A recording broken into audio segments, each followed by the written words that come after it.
Hi, everybody, and welcome to today's show, our episode of We'll Do It Live with Meg Hansen. I hope you're all doing well and are staying safe and healthy. This is a half an hour live streaming series that I'm doing every day on weekdays from 6 to 6:30 to stay connected with fellow Vermonters, to answer your questions about the pandemic, to be of service, and to discuss current affairs. So today we're just going to get right started with the first question, which is a really interesting question. And somebody sent it to me this morning, and this is what he asked me. To what extent is Vermont's COVID-19 strategy of a long-term economic shutdown politically motivated? So by politically motivated, I'm assuming it means a divergence from what President Trump is calling for. So as I've discussed this week, there is a sort of divide between our crisis managers, our leaders, about how we should move forward. Should we continue a prolonged economic shutdown in order to mitigate the spread of this virus and this pandemic, or should we start reopening the economy because there's an economic crisis looming on the horizon, and that would be much worse. That would hurt in the long term, or even in the short term. It would hurt Vermonters way more than the actual virus. So to think that in Vermont, especially, that our leaders are, creating policy based, fueled by an animus against the president, I haven't seen enough evidence to arrive at that conclusion. Now, this is not to say that President Trump evokes really strong emotions in a lot of people, good and bad. But I haven't actually seen enough evidence to say that just because the president is calling for reopening the economy, that Vermont's leaders are saying, no, we should keep it down, just to sort of prove him wrong. And to this point, I'll also say that Andrew Cuomo, who's the governor of New York, is also saying publicly, saying every day in his press conferences, that it's not sustainable to continue this economic shutdown, to sort of mandate businesses and restaurants, corporations, normal life to continue in suspended animation. And he's been very well received by the mainstream media. He's praised. He's been even lauded as possible Democratic nominee for president. I've seen reports of people, analysts, commentators, talking about a broker Democratic presidential convention where he walks away with a nomination, and he and President Trump are talking about the same things. So I don't see it as a partisan thing in this sense. I think that some people are really looking at the data and are afraid of the economic consequences that really are here. I will say this, though. I know that the media is very politicized, mainstream media. I accept the extent to which their reporting and their journalism is politically motivated, but I haven't seen enough evidence to say that our policymakers are also doing that from a primarily political point of view. So that's how I would answer this. As far as the media is concerned, we've seen a lot of rhetoric of how the president, or, well, in this case, even the governor of New York, cares more about money than lives, or is willing to let people die because of a love for money. Now, that is completely false. Just today, I'm going to talk about from a Vermont's point of view. The state labor department has said that there are 14,784 unemployment claims just last week, and that is an all-time record high. So we have close to 15,000 Vermonters out of a job. Think about that. Think about the problems that come from that and what it means. So it's not about a love for money. We're talking about people. We're talking about American families. We're talking about putting food on the table. And what would a complete economic collapse then do? So I would not. So I mean, moving in that direction, I would think that also yesterday we had the U.S. Senate pass a $2 trillion relief package. That's historic. And that will help all states. I mean, that will help Vermont. I've seen an article right now, and I'll go through it. What does that mean for Vermont in terms of what kind of funding can we expect? So the estimated numbers are we're going to get about 5.4 million for public health preparedness. That's great. And response activities. We will get $175,000 to help small and medium-sized manufacturers recover from this economic devastation through what is known as a manufacturing extension partnership program. That's also really good. We know that we're also getting 4.6 million for housing assistance. We're getting very likely 5 million for community service. I mean, these are things that are coming from the federal government that will help Vermont directly. So I think that definitely not only public-private partnership, but also federal government and state government partnerships will be the way to move forward and help Vermonters at this time, Americans and Vermonters at this time. But talking about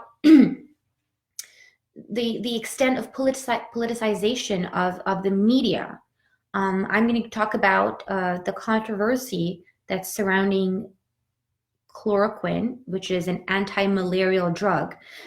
So the president did talk about chloroquine and an analog called hydroxychloroquine, which are used in the treatment of malaria. He talked about how that could possibly be a breakthrough in treating COVID-19. So the virus is called SARS-CoV-2, and the disease is called coronavirus 2019, the coronavirus disease, or COVID-19. So I've looked at the mechanism of action, and this is basically what it does. There have been some clinical trials abroad. They're trying to do that also in the U.S. right now to see if there is acceptable safety and acceptable efficacy. So is the drug good enough? And so what it does really is that, let's say this is our human cell, the virus enters it, and then the virus starts replicating, and then basically uses our body to replicate and spread the infection. So what chloroquine and hydroxychloroquine do is that they stop the replication. They change the cellular environment in a way that it prevents the virus from replicating. And that's obviously great. So we've seen many, I think I've seen in the Middle East, in Europe, and in India, for example, some tests that are saying that this could be a way forward. And so, I think that's legitimate. We should look at every angle. There are other antiviral drugs that were used against Ebola and HIV that are also being tested right now. I think we should look at every therapeutic angle to see, what could be the best, most efficient, the most innovative way to defeat this invisible enemy. But the media, especially some, really, that they're very partisan, and that this reporting is driven by a great revulsion that they have for the president. They talked about how the president is peddling unsubstantiated hope in a dark hour. They talked about how this is, some, I don't know, like a quack medicine, and that he shouldn't really be touting it. And then, of course, it's so hilarious. There was a report this week about an Arizona man who apparently ingested chloroquine because he heard the president talk about it, and then he died. Except he didn't really take in chloroquine. He took something that had a form of the drug, which is an aquarium cleaner. It's used to, stop parasitic infestations in fish tanks. And he ate that. Of course, that's just, that has nothing to do with chloroquine. It is not an anti-malarial drug, But we saw some reports with CNN, for example, most notably talking about that and associating the two, which is why I would say, okay, the media is definitely politicized and they are definitely spreading misinformation based on that. Now, I think chloroquine, for example, it's not something that is in everybody's vocabulary because malaria is not a common disease in the United States of America. But in parts of the world where this disease is endemic, and by that I mean it's always there, you're always dealing with a threat of it. Chloroquine is akin to ibuprofen. It's something that everybody knows about. Everybody knows that this is chloroquine is the main drug, and then we have new versions of it. But that's just the standard treatment in curing malaria.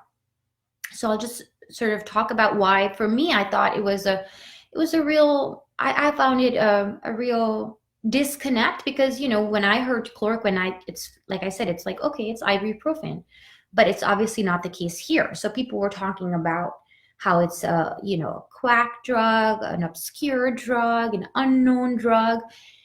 And I really had to sort of think, and I'm like, why is it that there's a disconnect? And I thought, all right, well, this is because I went to medical school in India, and malaria is endemic in India. So for me, it was something that I was very used to. And people have asked me to share a little bit about that. And so I'll be happy to share about my experiences as a medical student in India. After I graduated from high school, I went to medical school directly. This is the British model. It's not the US model, as you all know. Here you have to do 4 years of a bachelor's degree, an undergraduate degree, and then you go to med school. But the British model is known as a Bachelor of Medicine and Bachelor of Surgery, MBBS. And it's equivalent to a US MD, but you start right when you're 18. So I went to a really good school. It's consistently ranks as one of the top 5 medical schools in India. And this was sort of the curriculum. It's 4.5 years. And I think the US is 4 years. So my first year I had to study anatomy, physiology, and biochemistry. So physiology is just understanding the normal functioning of our various organ systems. So the cardiovascular system, the respiratory system, the gastrointestinal system. So just you understand how it normally works. That's the first year. The second year I studied, we had 4 subjects. So there are no electives. This is just what you have to do. This is the program, and then you just have to study it.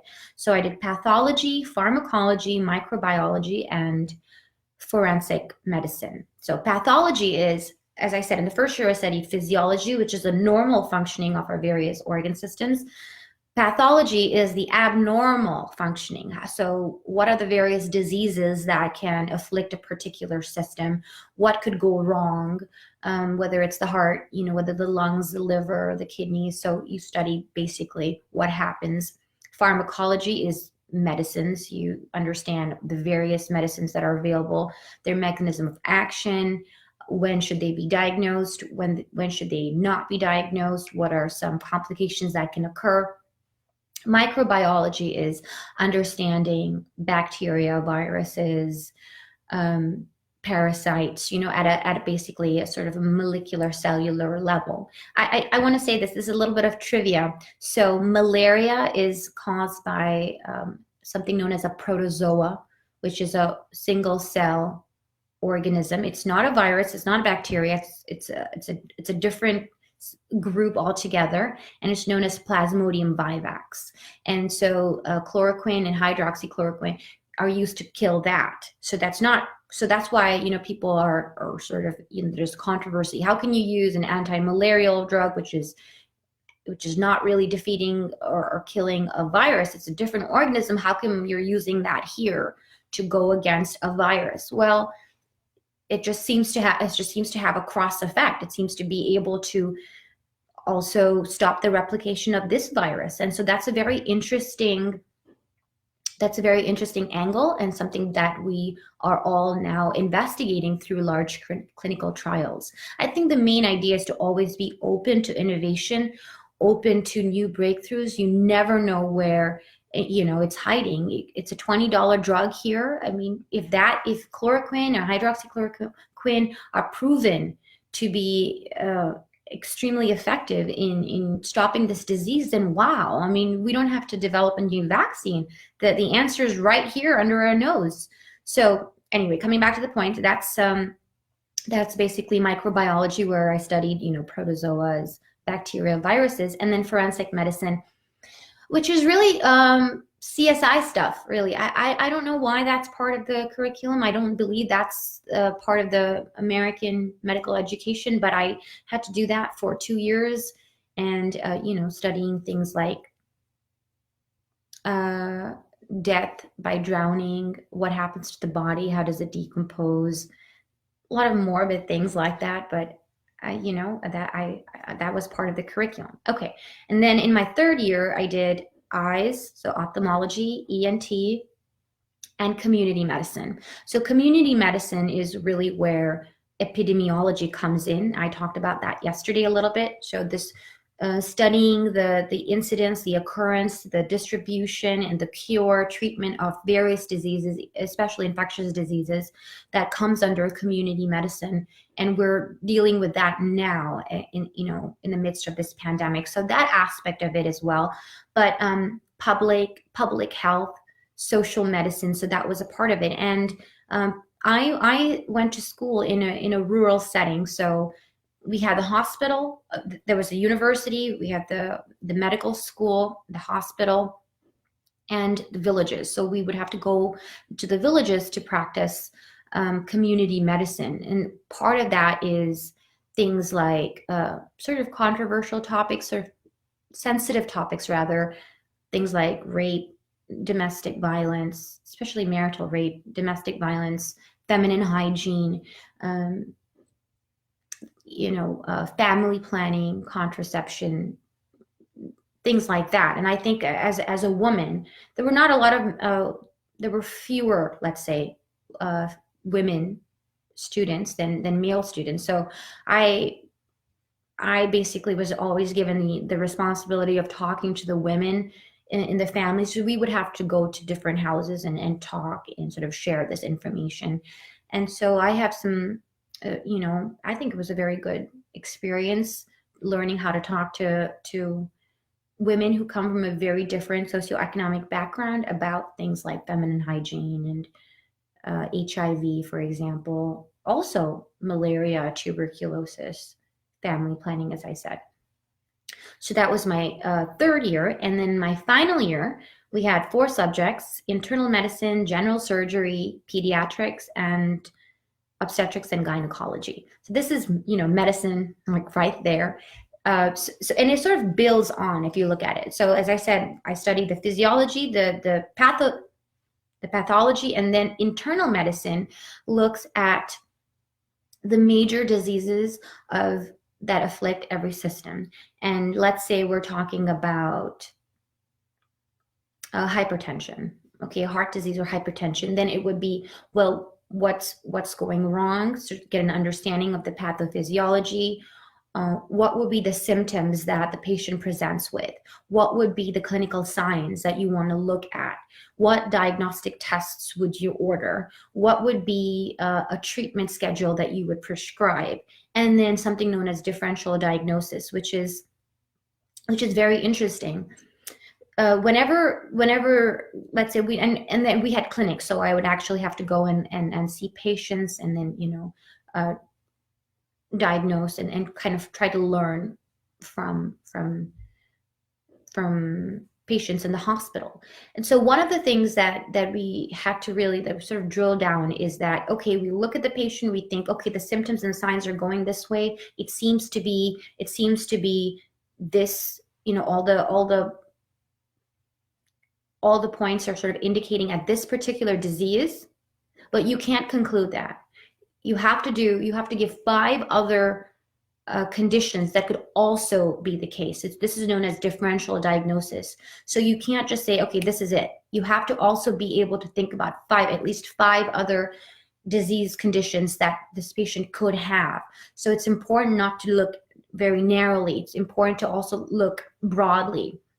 And that, I think, comes to my mind when we talk about this pandemic. I think a lot of people are experiencing flu-like symptoms and fearing that they might have COVID-19, but they could very well have the normal flu, the classic flu that we have, that is very prevalent at this time of the year. So I think it's very important, that always comes to my mind, is that if you are feeling under the weather, if you have like a runny nose or a little bit of a fever, also keep in mind that you could just have the normal flu. And this is not, again, to minimize any condition. A few years ago, my husband and I, we had what we call a superbug, which was we just had the normal flu, but it lasted for 3 weeks, and it was awful. It was just really, really awful. We had very, very severe symptoms. And so, we didn't have COVID. I'm just saying that it's important to not just, put on blinders and say it's this. So anyway, so that was internal medicine in my 4th year. General surgery is the same, but now we are looking at conditions that for the treatment is more surgical, more invasive procedures. And then we had pediatrics, which is, diseases that affect children, and obstetrics and gynecology. Obstetrics is dealing with pregnancy and the female reproductive system, and especially for reproduction, and gynecology is just generally for women, diseases that affect women. So the final exam is, a clinical exam where, of course, you have the written, but then you also have a case that you have to diagnose and then present to external examiners. So my pediatrics case was, he was a 7-year-old boy, and he had nephrotic syndrome. So that's a kidney disease. My surgery exam was, I think she was 54-year-old woman, and she had a breast lump. It was a benign tumor. My internal medicine case, there were many cases, but the main case was really hard. She was a stroke patient, and then I had to do, it's usually one system that you have to then analyze. So stroke would be the central nervous system, the brain. But for my patient, she had something wrong with her heart. She had a heart murmur. And so that caused, think about a clot. So there was some problem, irregularity with the heart, and it left a heart murmur. And then that went and got lodged in her brain, and then she had a stroke. So I actually had to examine the cardiovascular system and the central nervous system. It was quite a lot. So I'm just saying, this is kind of what I had to, that was my final year. And in terms of my experience in India, if that's what I studied, I hope that's informative enough about my background. Why didn't I continue? Oh, okay, this is very interesting. So I don't know, I don't think it's politically motivated, but when you put yourself out there as a candidate, you're obviously putting yourself out there. You're susceptible to all kinds of criticism, some of which is unfair, or some of which is really random. But someone said that, why didn't you study medicine in India, in the US? Why didn't you come here and study? Because India has a very inferior system of education. Well, my father is from India. My father studied medicine in India, and I'm not going to sit and argue for the benefits of the US medical system versus the Indian one. They're all unique in their own way. There are many people who go to medical school abroad and then they come here and practice medicine. They're known as international or foreign medical graduates. And if I were to come here and practice, I would be one of that too. I say that it was a very good school. It still is a very good school. Why didn't I study medicine? Is because I didn't want to. I mean, frankly, I my strengths are in a completely different area. And as I said, I mean, I want to help people. I think that was always always my dream. And even now, running for lieutenant governor, it's the idea to be off service and to make meaningful change. But it really should, I think it should, whatever path you choose, I think it should accentuate your own strengths. And whatever path you choose, it should be something where you feel you're strongest and where you feel like you are being really true to yourself. And it's become a cliche, but I mean, in my experience, I've really felt that in terms of your personal satisfaction and contentment and being the best version of yourself. I think it's very important to choose a path where you can be of service, but also you're happy on the inside, and you're living the life that you feel is your strongest, your best. So I feel strongest when I'm writing. I feel strongest when I'm talking about political ideas, when I'm trying to apply that. I think not just abstract thought, but really apply that in tangible ways to make a difference. And I've always been a really good student in terms of getting good grades. So I was able to do well in a rigorous program, but I couldn't see a future as a clinician, actually practicing, seeing patients, practicing medicine. I really couldn't see a future as that. And so my next step was I can take the licensing exam in the US and then do a residency, which is a job. You specialize in a particular field, or to go a completely different path. And I did choose a different path. I went to grad school at Dartmouth, and this has been my career since. It's interesting how, health policy still found me, and I've been in the trenches, the intersection of Vermont politics and health policy for the last several years. So I think that it helps me in a way that I do understand medicine, I do understand public health and policy, and then I'm able to write about it. I'm able to apply that in actual policy ways, and I hope my hope, my aspiration is to untangle these complicated ideas and topics and make it accessible to the people of Vermont, and of course my fellow Americans more broadly. So that would be it. Okay, is there time for anything else? Oh yes, there's one more thing that I will just quickly add, is that I am trying to reach out to all the smaller newspapers all across Vermont.